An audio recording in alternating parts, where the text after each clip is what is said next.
Selamat pagi Bapak Ibu Saudara terkasih di dalam Tuhan Yesus Kristus. Bagaimana kabarnya pagi hari ini? Saya menyapa pagi ini melalui kebenaran firman Tuhan dengan tema dianiaya karena kebenaran. Firman Tuhan terambil dari Matius 5 ayat yang ke-10 berbunyi demikian. Berbahagialah orang yang dianiaya oleh sebab kebenaran, karena merekalah yang empunya kerajaan surga. Bapak Ibu Saudara terkasih dalam Tuhan Yesus, dalam beberapa hari yang lalu, mulai minggu lalu, kita belajar kebenaran firman Tuhan dengan ucapan bahagia. Dan sebenarnya kalau diperhatikan konsep ini akan sulit atau sedikit berbeda dengan apa yang ada di lapangan. Mengapa? Karena ucapan-ucapan bahagia ini secara logika terkadang kurang masuk di akal. Begitu juga dengan kebenaran firman Tuhan pada pagi hari ini mengatakan berbahagialah yang dianiaya oleh karena kebenaran, karena merekalah yang mempunyai kerajaan surga. Ini bermaksud bahwa kita sebagai anak-anak Tuhan dituntut kesetiaan kita sampai akhir hidup kita. Ketika kita menghadapi tantangan, godaan yang ada di lingkungan di mana kita tinggal, baik itu di dalam keluarga maupun di dalam pekerjaan, godaan itu terkadang membawa kita terpancing untuk jauh dari kebenaran firman Tuhan.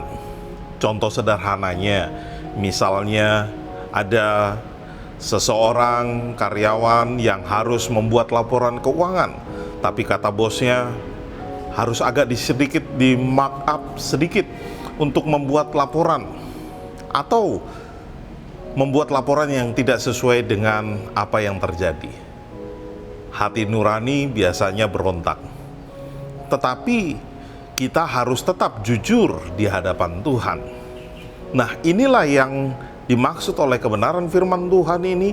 Orang-orang yang jujur, setia, taat kepada kebenaran firman Tuhan, maka dialah yang juga mempunyai kerajaan surga, yang bisa berhasil bertahan akan kebenaran firman Tuhan sampai akhir hidupnya. Ini tidak mudah, karena ini menjadi tantangan semua anak-anak Tuhan.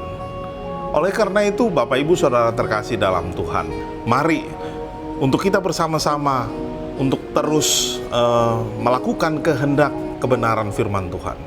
Hal ini juga diungkapkan di dalam 1 Petrus pasal yang ketiga ayat 14 berbunyi demikian. Tetapi sekalipun kamu harus menderita juga karena kebenaran, kamu akan berbahagia. Sebab itu janganlah kamu takuti apa yang mereka takuti, dan janganlah gentar. Janganlah gentar ketika Bapak Ibu Saudara harus melakukan atau harus menyatakan kebenaran di tengah-tengah keluarga, di tengah-tengah pekerjaan, atau dimanapun Bapak Ibu berada. Karena Bapak Ibu Saudara dan saya adalah yang mempunyai kerajaan surga. Terpujilah nama Tuhan, biarlah itu boleh terjadi di dalam kehidupan kita semua. Amin. Mari kita berdoa. Terpujilah namamu Bapa, kami mengucap syukur atas berkat pemeliharaan Tuhan dalam hidup kami. Dan firman-Mu pada pagi hari ini kembali mengingatkan kami untuk kami boleh tetap setia dalam kebenaran firman Tuhan.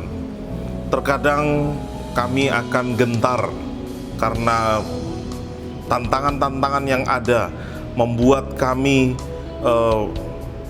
jatuh atau membuat kami tidak seperti orang-orang kebanyakan pada umumnya yang malah mendapatkan penghargaan yang luar biasa. Tetapi melalui kebenaran firman Tuhan ini, kami boleh diperkuat, diperteguh untuk kami tetap setia menjalankan kebenaran firman Tuhan. Terima kasih Bapa, terpujilah namamu dan jadilah kehendak-Mu. Kami menyerahkan hidup kami, masa depan kami percayakan ke dalam tangan kuasa Tuhan. Terlebih lagi sepanjang hari ini dalam setiap aktivitas kami, biarlah kami boleh menyenangkan hati Tuhan, menjadi berkat bagi banyak orang dan nama Tuhan ditinggikan melalui hidup kami.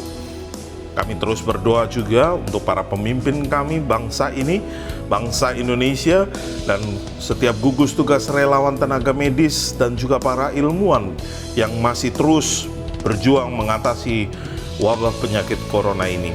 Kiranya Tuhan memberkati mereka. Terima kasih Bapa, di dalam nama Yesus Kristus, Tuhan dan Juru Selamat kami berdoa dan mengucap syukur. Haleluya. Amin. Selamat pagi, selamat beraktivitas, tetap semangat. Tuhan Yesus memberkati kita semua. Shalom.